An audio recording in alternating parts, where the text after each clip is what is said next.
The government of Solomon Islands is standing by a controversial draft agreement, which Australian officials fear could pave the way to a Chinese military presence in the Pacific island nation, declaring it has to broaden its security ties. Key points. The Solomon Islands government has issued a statement defending its push to expand security ties with Beijing. Its statement did not say whether a document leaked on social media on Thursday remains current. However, it says, the government is expanding the country's security arrangement with more countries. The draft agreement, which was leaked on social media yesterday, seems to provide a framework for Chinese troops and military assets to be deployed to Solomon Islands, and has drawn criticism from the Solomon Islands opposition. However, in a statement issued late on Friday, the Solomon Islands government issued a lengthy defense of its push to expand security ties with Beijing. The government recognizes the state's responsibility of protecting its people from fear and to live in dignity, it says.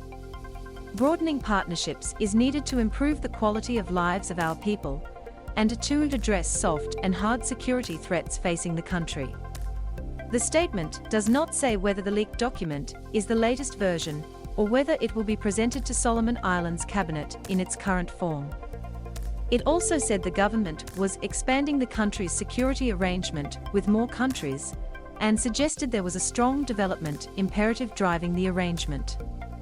The proposed security arrangements have a development dimension to them, covering humanitarian needs of the country besides maintaining the rule of law, the statement says.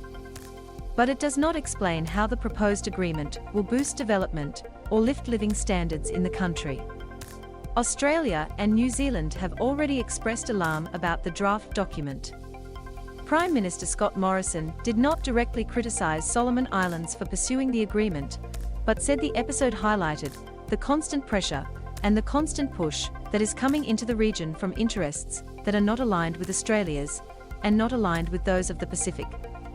He also denied that the government was blindsided by the document, although he did not say when Australian officials became aware of the China-Solomon Islands talks.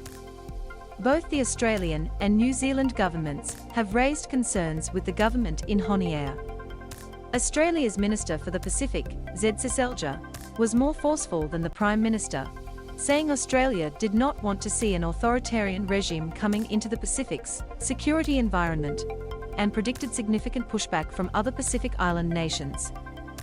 If you look at some of the security challenges we have responded to, as a Pacific family, and we don't see a role for an authoritarian regime to be obviously coming into the security environment into the region, Senator Seselja told the ABC.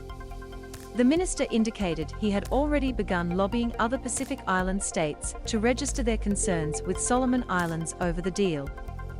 He said Australia's High Commissioner, Lachlan Strahan, had also directly registered Australia's concerns with Solomon Islands Prime Minister Manasseh Sogavare. It is a draft agreement, so there will obviously be discussions taking place between our government and Solomon Islands government and our Pacific counterparts, he said. The Pacific family comes together in these circumstances. We work well together, and we don't see need in the security environment to go beyond that region. It does potentially have implications, and we will see, I think, significant pushback in the region. Australia has a history of providing humanitarian and security support to Solomon Islands. In a formal statement issued late on Friday, Senator Seselja and Foreign Minister Marise Payne said Australia respected the right of every Pacific country to make sovereign decisions, but reiterated deep-seated concerns with the proposal. We have regularly and respectfully raised our concerns with the Solomon Islands government and will continue to do so, the statement reads. We would be particularly concerned by any actions that undermine the stability and security of our region, including the establishment of a permanent presence such as a military base. New Zealand's Foreign Minister, Nanaia Mahuta, said her country's High Commissioner in Honiara would raise concerns with both Solomon Islands and China. Such agreements will always be the right of any sovereign country to enter into. However, developments within this purported agreement could destabilize the current institutions and arrangements that have long underpinned the Pacific region's security, she said in a statement. This would not benefit New Zealand nor our Pacific neighbours.